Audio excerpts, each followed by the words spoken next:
Sa video na to, binalikan natin ang Sabang, Barangay Kabayugan, Puerto Princesa City. Dito, pinuntahan natin ang apat sa napakaraming destinasyon na pwedeng puntahan malapit sa underground river. Ang Piamalaguan Falls o mas kilala bilang Sabang Falls, ang Sheridan Organic Farm and Resort, ang Isla Filomena, at ang 100 Caves sa Barangay Tagabinet. Samahan niyo ako habang nililipot natin ang magagandang lugar dito sa aming probinsya, ang Palawan. Kung gusto niyo pong updated kayo sa mga ina-upload namin sa mga iba't ibang lugar dito sa Palawan, mag-subscribe lang po kayo sa Wenek Palawan. Maraming salamat! Alright, dito na tayo sa Sitio Sabang. So dito tayo ulit magpupwesto, yung pinestuhan natin last time sa tabing dagat. So nakiusap tayo doon ulit sa guardhouse. So ito yung ating tulugan ngayon. Ayan, medyo lagyan natin ng ilaw para maliwanag sa loob. So ganun pa rin, itatabi ko lang lahat ng gamit dito sa side, tapos dito ulit ako higa. So ngayon magluluto muna kami ng inihaw pang hapunan. So doon tayo ulit magluluto sa guardhouse. So, hindi nga. Katatapos lang nilang mangilaw. Uy! Patambaka! Sarap yawin yan. Yun na doon pa sa bibig niya yung pain, no? Yung mga tinanggal, kaya takot ako hawakan. Ano laso, no? Para siyang higad. Na? Hindi ako nakakita niyan. Parang uod. Ha? Prepare na tayo ng ating higaan. Ay, gabi na. Ito yung loob ng ating van. Yan, lahat ng gamit ko nilagay ko lang dito sa isang side. Tapos naglatag ako ng higaan. Diyan yung ating unan. Ako, yung malamok. Kailangan natin yung bintana. Yan, so itong half ng ating van doon tayo matutulog. Pero papatayin natin yung ilaw dahil parang hindi tayo makita dyan sa loob. So ito yung itsura niya sa labas. So di halata pala dito sa gilid yung ating lights na kinabit. Pero pag nandito ka, ayun, kitang kita. Oh, ganda, di ba? So okay lang pala kahit nakabukas. Pero makikita tayo sa loob kung sisilipin. Kaya kailangan patayin natin ilaw. So sasara ko itong pinto dahil ngayon po ay maraming lamok. Ayan, so ito lang aking setup. Diyan ako matutulog. So kita-kits bukas. Good night. Good morning mga kabakbak. Kakabangon-bangon ko lang. Ang sarap ng tulog ko dito. Para ako naka-aircon, ang lamig. Hindi ko nga binuksan lahat ng bintana. Konti lang yung naka-open. Tingnan nyo. Ganyan lang po yung naka-open. Yan. Pero ang lamig masyado. Parang naka-AC. Kasi dito tayo malapit sa dagat. Tapos yung hangin na galing sa bundok, yun po yung malamig. Yung hangin nakaraan na na-experience natin, yung malakas na hangin galing sa dagat, wala na. Pero yung hangin na galing sa bundok, yun po yung malamig. Kaya ang sarap din matulog. Yun nga lang, medyo maraming mga insekto kasi nga wala nang hangin galing dito sa dagat. Okay lang kasi malamig, para kang naka-aircon. So timpla muna tayo ng kape bago tayo masyal dun sa falls. Hingi muna tayo ng tubig dito sa guardhouse kila Master Kokoy para makapainit tayo ng kape. Sir, pahingi pang tubig. Pahingi pang tubig.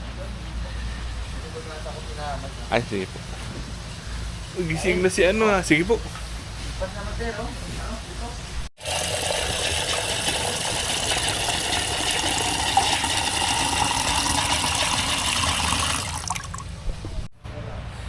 Nakahingi na tayo ng tubig. Pwede na tayo magpainit para sa kape. Magkakape lang tayo tapos diretso tayo dun sa falls. Then doon na tayo kakain sa sa mga restaurant para mabilis. Although pwede naman tayo magluto pero sayang sa oras kasi medyo limited yung time natin. Marami tayong papasyalan. Bibili na lang muna tayo ng mga pagkain sa restaurant. Tsaka matry din natin yung mga kainan dito sa Sabang. Prepare ko lang yung mga gamit para makapagkape na.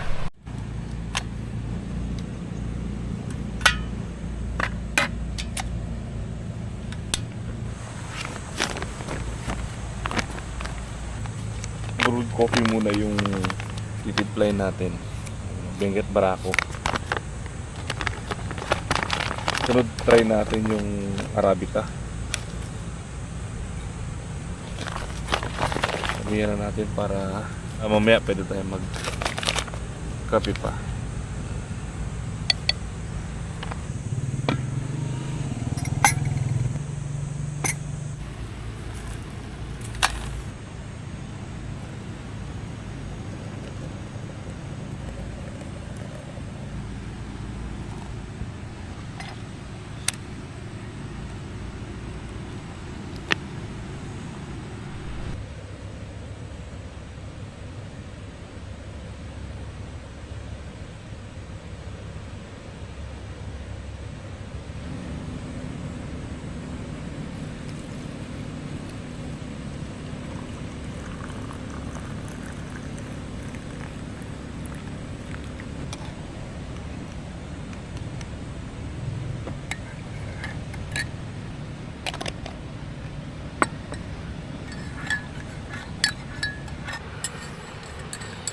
Kape guys. Sarap. Sarap magkape dito pag umaga. Yan ang ganda ng view ng beach ng Sabang.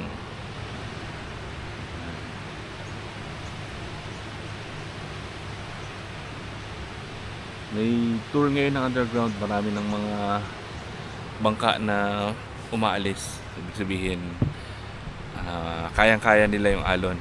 Kasi pag amihan po dito, madalas nakakancel yung tour ng underground pag malakas yung hangin. Sa ngayon, kulang pa yung mga gamit natin pang camping tsaka outdoor activities. Nag-recycle lang muna tayo ng mga pwede natin magamit. Ito yung mga lalagyan ng prutas, yung mga imported fruits. Yan yung ginawa muna nating lamesa. Tapos yung sangkalan, yan yung ginawa kong patungan. Tapos diyan ko na rin nilalagay yung mga gamit. Ang maganda dito na i-stack siya patong-patong. So yan yung pinaglalagyan ko ng mga gamit. Tatlo yung dala-dala ko. Meron sa mga gadget, meron sa mga pangluto. Tapos yung isa sa mga camping gears naman, yung mga tali, yung mga sleeping bag, doon siya nakalagay. Iuning tent. Yan, meron tayong trapal pero hindi ko na naikabit kasi gabi na ako dumating dito.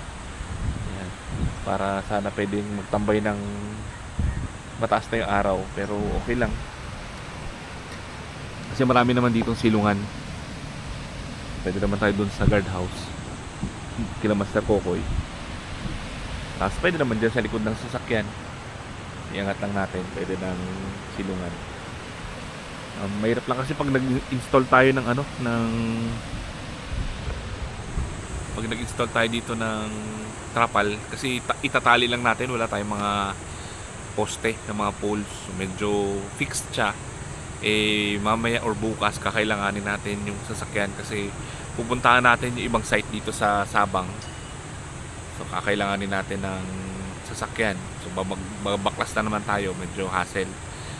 Pero sa ngayong araw na to ang pupuntahan natin yung falls, yung Sabang Falls, tapos pupuntahan din natin yung Sheridan na garden para ma-feature din natin sila. Bukas Isla Filomena, tapos yung 100 Caves, yun yung mga pupuntahan natin.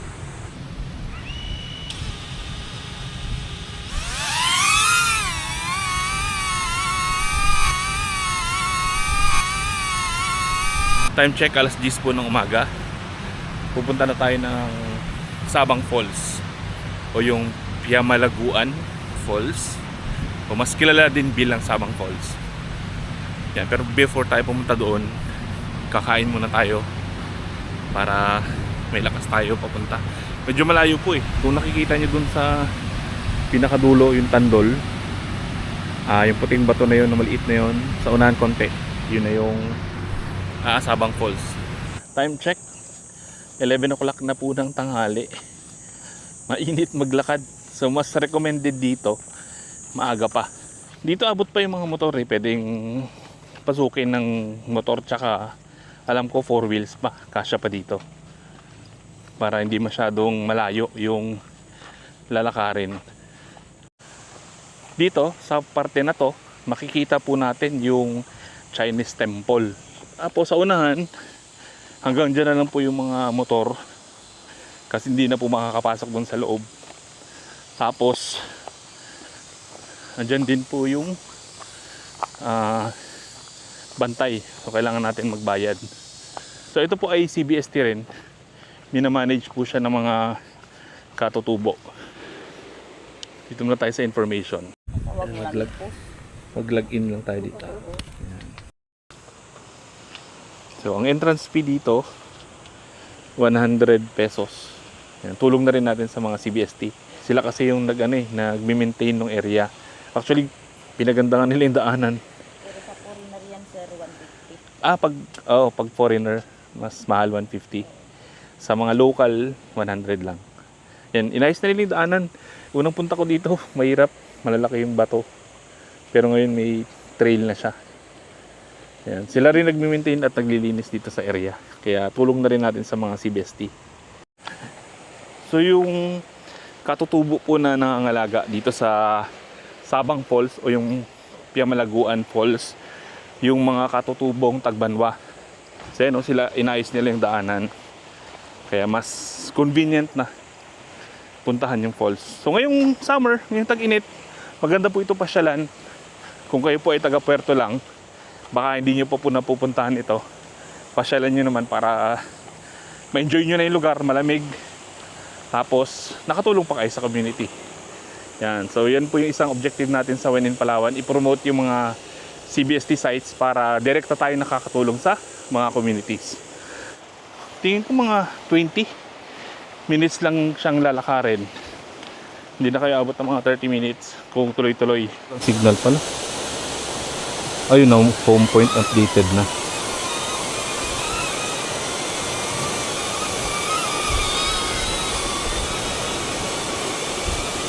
Lakas ng hangin.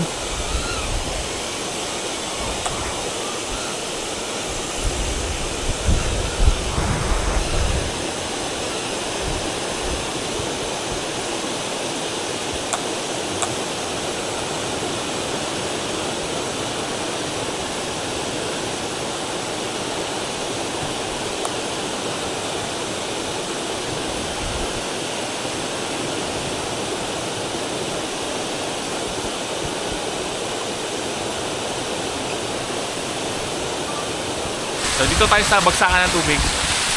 Yan o. Dito tayo. Wala naman tayo mababasa. Ang lamig.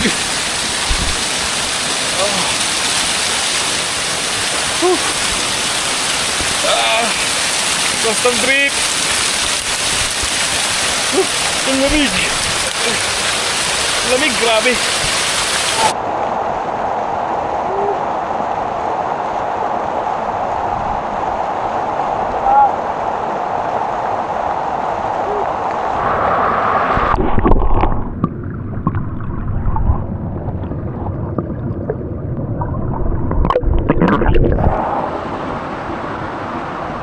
So ngayon nag-enjoy ako sobra. Halos solo ko yung lugar. Umalis na yung nakasabay ko kanina na isang pamilya. Solo ko yung falls. Ako lang mag-isa dito. Mag-aalaw na pa lang yata ng hapon. Maya konti. Papatayo lang ako, tapos babalik na ako doon sa ating campsite para magbihis. Then pupunta tayo ulit sa isa pang spot. So yun lang po. Sana supportahan natin yung mga CBST tulad nito. Itong Piamalaguan Falls o mas kilala or Sabang Falls para makatulong po tayo sa mga community, no? Lalo na po yung mga kapatid natin mga katutubo. So let's go.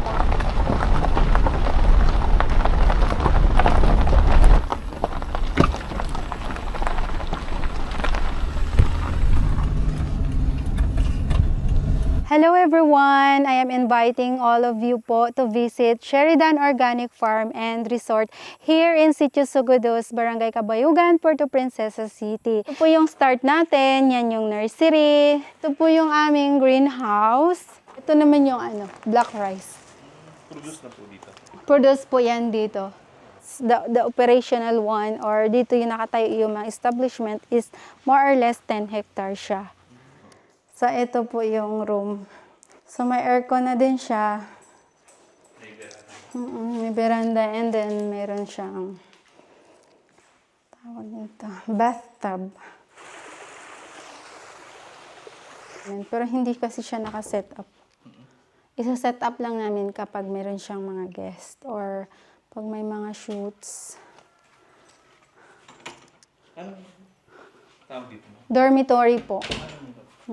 Lahat ng food, lahat ng menu na, sa mga menu namin, lahat yun is dito po galing sa farm. So we do a farm to table. Poultry and livestock. Ano yung meron dito?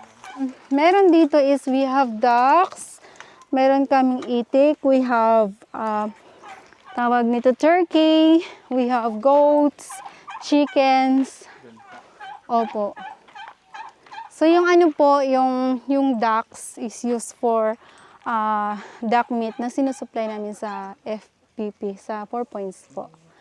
Yun. The same also sa turkey at saka sa goat meat.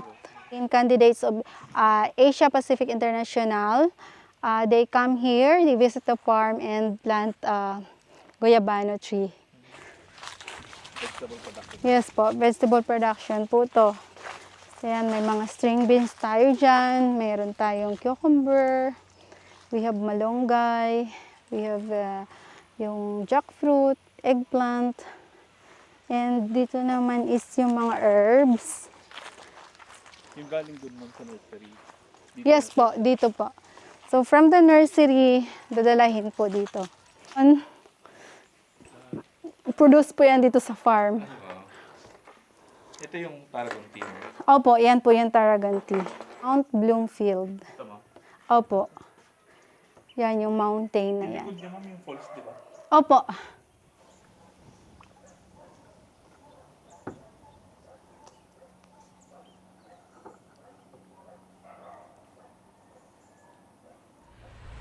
Good morning mga kabakbak.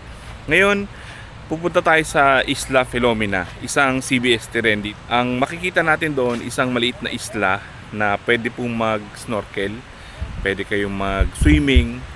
Tapos sa unahan nun, may fishing spot. Doon din tayo pupunta. Kasama natin sila Master Eli, Master Bin, tsaka si Fish on Adventure. So ito po yung mga gagamitin namin, yung bangka ni Master Eli, tsaka yung bangka ni Master Kokoy. By the way, yung Isla Filomena, isang CBST site, hindi na siya sa Barangay Kabayugan. Ang nagmamanage po doon na barangay ay yung Barangay New Panggangan. Kasi napakalapit na po nun sa kanilang barangay. Yung New Panggangan actually, cove siya. Tapos yung isla doon sa tapat nun, bago ka makapasok ng mainland, yun po yung Isla Filomena. Musta tulog? I-vlog mo ako, i-vlog din kita. Ayun o. Master Bin, from Cagayan, no? Cagayan po, Cagayan. Ayan, welcome to Palawan. Thank you, Master. Nako, meron dito, Master, na ano. May tinatawag kaming kambak-kambak syndrome. Ano yan, Babalik-balik. Babalik-balik. Parang gusto ko nga sanang mag-extend eh. Napakaganda ng Palawan, Diyos ko. Ngayon lang ako nakakita ng ganito sa buong Pilipinas. Taga-norte ako pero wala kaming ganitong view sa norte. Dito lang talaga sa Palawan. Hindi naman sa pag-ano sa norte pero talaga ibang-iba ang Palawan. At ito rin mga kasama natin mga Master, oh. Palawan boy. Shoutout sa ano dyan, Tagri. Hindi siya bagay. Ayan, Master Mark. Morning mga master. Hindi pa kasi nakaranas dyan sa kanan. Ready na. Kanan naman sir. Huwag mo buhatin ng gusto. Hila ng ganun. Okay. Okay. Hila lang. Wala magangat doon tayo maghila lang.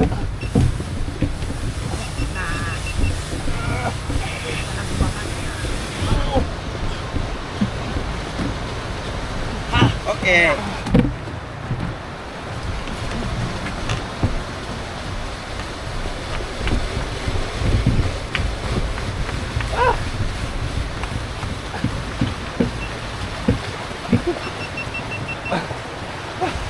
Pagod. Gusto naman. Paulit kung sakali. Ulitin natin.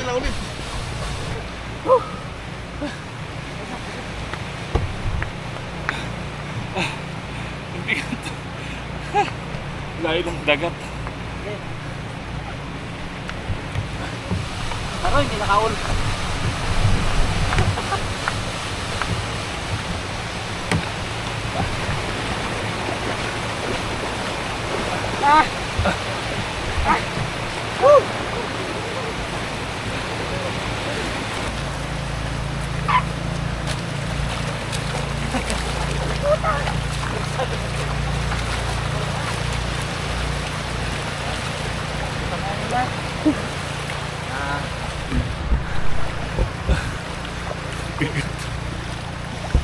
Grabe, sanay na sanay. Alright. Sama si Palawan Boy hanggang doon lang sa bangka niya. Grabe linaw. Yan, ganyan kaganda yung dagat dito sa Sabang. Kalikod. White sand yan, white sand. Rolling master. Kaya tayo pang ano yan, pang tulingan.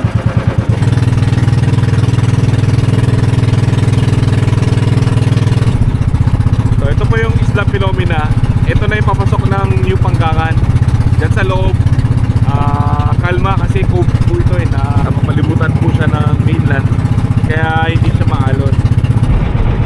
Ito na po yung Isla Filomena. Si BST rin ang nangangalaga itong barangay ng New Panggangan. So ito po, sanctuary ito, master, no? Sanctuary ba? Oo, sanctuary ito. Sanctuary pala ito, kaya bawal talaga mag-fishing dito sa spot na to. So dito na tayo. Ay.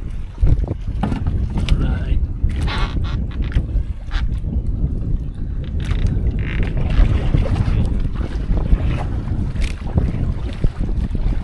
Hello mga kababayan. Dito na tayo sa Isla Ayun. Filomena. Saan ang snorkeling area ito? Ito. Ayan na, dito na tayo. Oops, sayad na. Sayad na.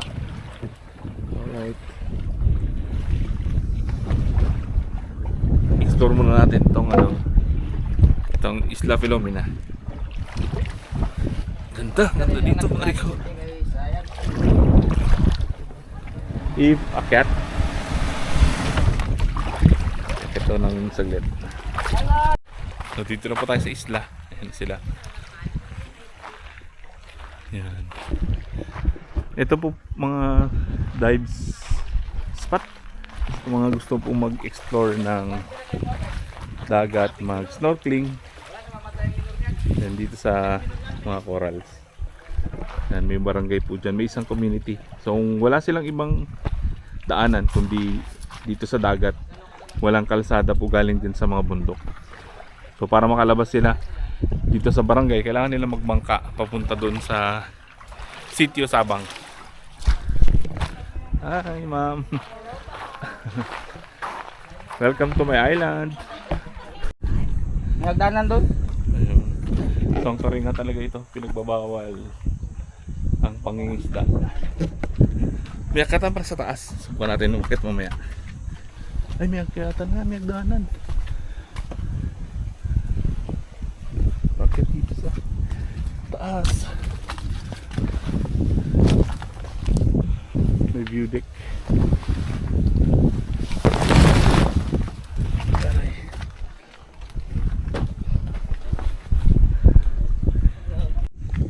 Mga gala, akitin natin itong Isla Filomena. Meron din silang trail dito.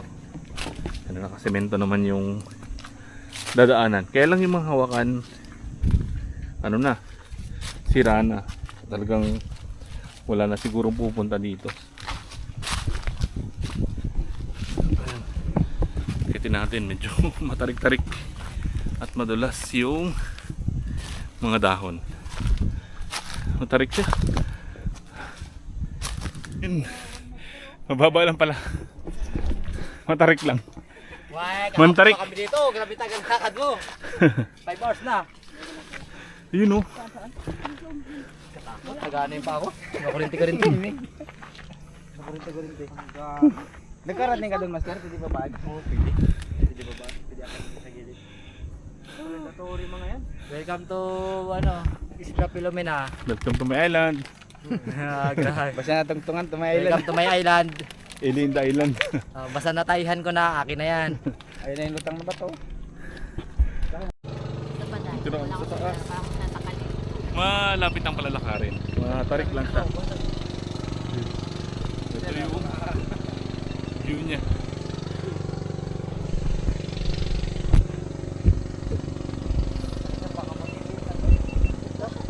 Ayan o.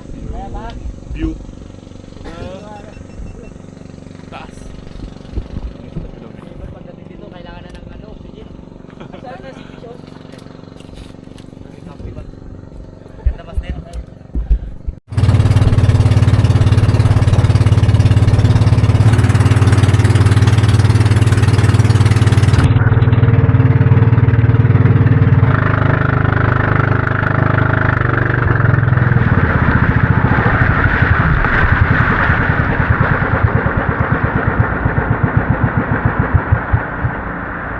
Alright. Grabe. Basa. Was-was pa uwi. Gutom na. Alright.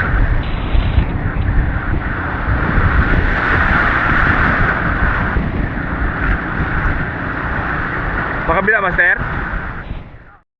Hello mga kagala, nandito tayo sa Tagabinet.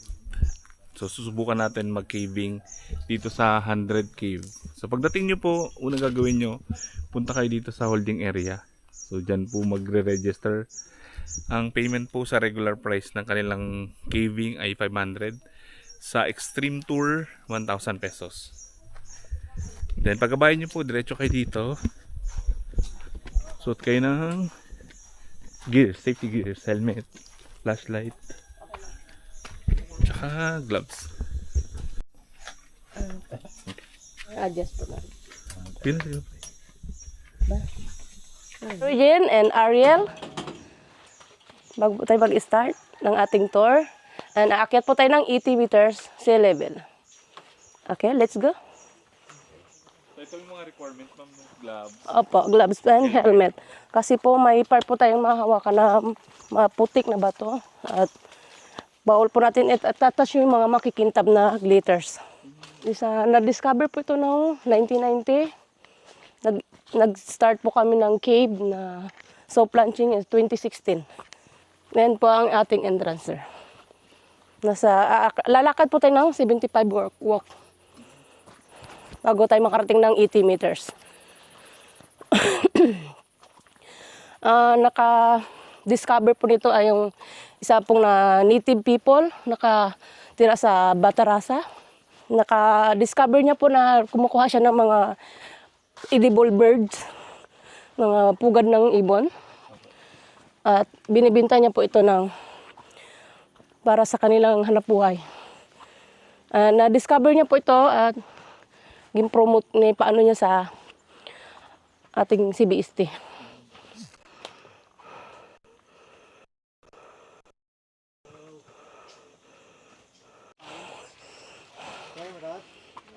Hawak lang, sir. Hawak lang po sa lubid.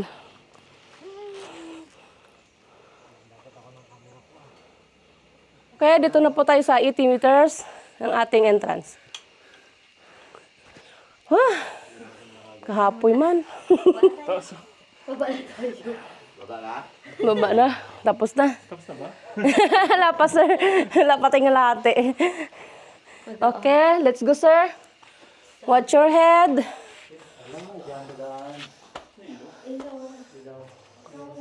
Mamaya na po, sir.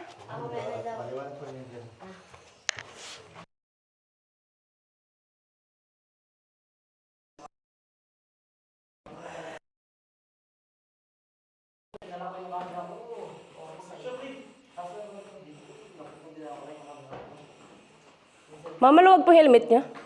Maluwag po. Helmet niya? Ayos na ako din. Okay, sir. Ito po yung tinatawag na pingpong, hasang ng isda o malaking pating. O fish gills sa English po. Hasang pa lang yun, ha? Hasang pa lang po yan. Ito yung kanyang pagkasan, tukol. Oh, ito po yung ngala-ngala. Ito po yung sa gilid natin dito. Okay. Lalakad po tayo ng 359 meters. 359 meters. Ito po, sir, yung stalactite, stalagmite po sa baba. Sa taas po, stalactite. Nagpo-form po siya ng water. Opo, 0.5 cm per years po na ito.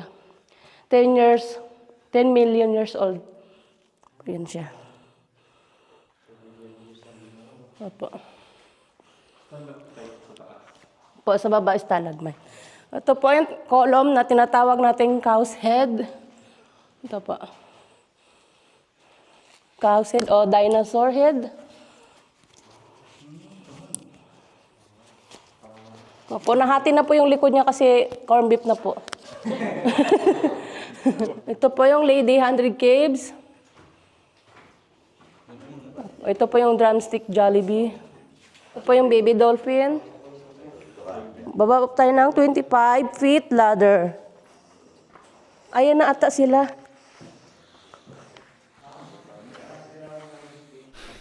Ay, ito ratan. Yantok, yaratan. Ang napakaganda Ganda. ng 100 Caves, guys. Puntahan nyo. Pagod. Mas maganda doon kila Master Kokoy. Oo. Sa duyan. Ay. Mas maganda sa dagat. So maraming salamat, sir, na nakarating ka dito. And then at the same time, gusto ko na rin samantalayan yung pagkakataon na i-invite natin yung ating mga kaibigan, yung ating mga bisita, lalo mga kamag-anak na dumadating sa Palawan, o kung saan man yan galing, yayain natin dito sa 100 Cave. Kasi hindi po kayo mabibigo at hindi kayo mapapahiya pagdating dito sa 100 Cave dahil lahat ng ating mga rock formation sa loob ng kuweba ay tinatawag nga nilang amazing. Diba? So bakit? Kasi marami po tayong calcite crystals galing sa ating calcium mineral na kumikinang. So ang tawag natin itong glitters. So hindi lang yun mga rock formation na continuous na develop hanggang ngayon. So kaya malakas ang ating paniniwala na hindi tayo mapapahiya pagdating sa mga bisita. So, napakaganda ng 100 Caves, guys. Medyo nakakapagod. So, kung ang gusto nyo ay caving, yan, masasuggest ko sa inyo tong 100 Caves. Yan, pasukin nyo, subukan nyo, guys. Yan, Iba rin sa ano, no? Iba rin makikita sa underground. Oo. Kasi sa underground, Sa kabangka. kung ikukumpara natin siya, mas maganda kasi kung naglalakad ka talaga na ano mo, napipil mo talaga. So, yun lang. Maraming salamat.